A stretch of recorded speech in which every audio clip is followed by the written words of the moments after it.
দেখেন হচ্ছে একটা গণ-অভ্যুত্থানের মধ্য দিয়ে অনেক রক্তের বিনিময়ে অন্তর্বর্তীকালীন সরকারকে অবশ্যই যে কোনো স্টেটমেন্ট দেওয়ার আগে সরকারকে আরও বেশি সচেতন হওয়া উচিত। আসলে এই দেশের মানুষ কি চাচ্ছে সেটা আগে আরেকটু ভালোভাবে অনুধাবন করা উচিত। আপনার যদি অভ্যুত্থান পরবর্তী সময়ে যদি মৌলিক সংস্কার ছাড়া যদি কোনো নির্বাচন দেওয়া হয় তাহলে সেটা হবে অভ্যুত্থানের সাথে সবচেয়ে বড় প্রতারণা।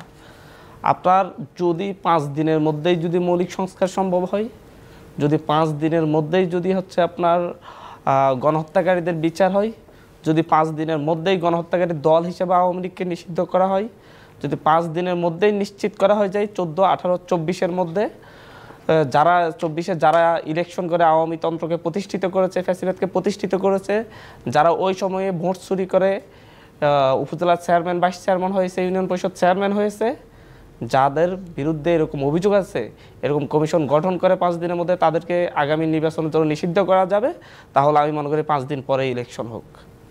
সরকারকে আগে বলতে হবে সরকার আগামী 9 মাসের মধ্যে এই কাজগুলো করবে কিনা। সরকার এই মৌলিক কাজগুলো যদি করে তাহলে সরকার 9 মাস পরে ইলেকশন দিতে পারে, সেটা 5 মাস পরেও দিতে পারে। কিন্তু কোনো একটি রাজনৈতিক দলের চাপে যারা শুধু নির্বাচনই চাই, তারা জাতীয় সংসদ নির্বাচন গত 10 বছর ধরে, গত 15 বছর ধরে যেভাবে আপনার নির্বাচন ব্যবস্থাকে ধ্বংস করে দেওয়া হয়েছে, হঠাৎ করে 1 বছরের মাথায় যে সরাসরি জাতীয় সংসদ নির্বাচনে গেলে আমাদের তো মনে হয় যে সেই সংসদে কারচুপির আশঙ্কা আছে। একটি বড় রাজনৈতিক দল যে দলটি চাঁদাবাজির ক্ষেত্রে, দখলদারিত্বের ক্ষেত্রে তার তৃণমূলকে কন্ট্রোল করতে পারছে না, আমার বিশ্বাস হয় না তারা হচ্ছে নির্বাচনের সময় কেন্দ্র দখল থেকে করা থেকে তার তৃণমূলকে কন্ট্রোল করতে পারবে। আমার মনে হয় এটার জন্য একটা পাইলট প্রকল্প হিসাবে আগে স্থানীয় সরকার নির্বাচন হওয়া জরুরি।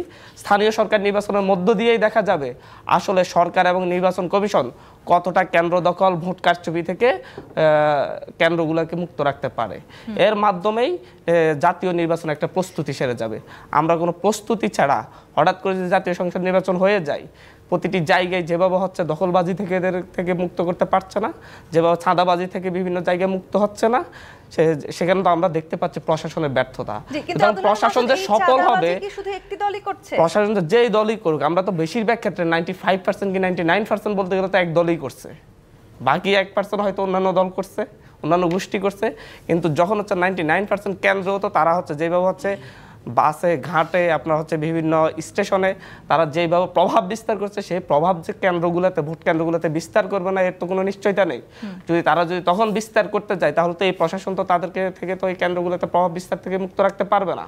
তার আগে একটি পাইলট প্রকল্প হিসাবে জনগণের মধ্যে সে আস্থা এবং বিশ্বাস আনতে হবে যে হচ্ছে এই সরকার এবং হচ্ছে এই নির্বাচন কমিশন, এই আইন শৃঙ্খলা বাহিনীর মাধ্যমেই জাতীয় সংসদ নির্বাচন সুষ্ঠু হওয়া সম্ভব।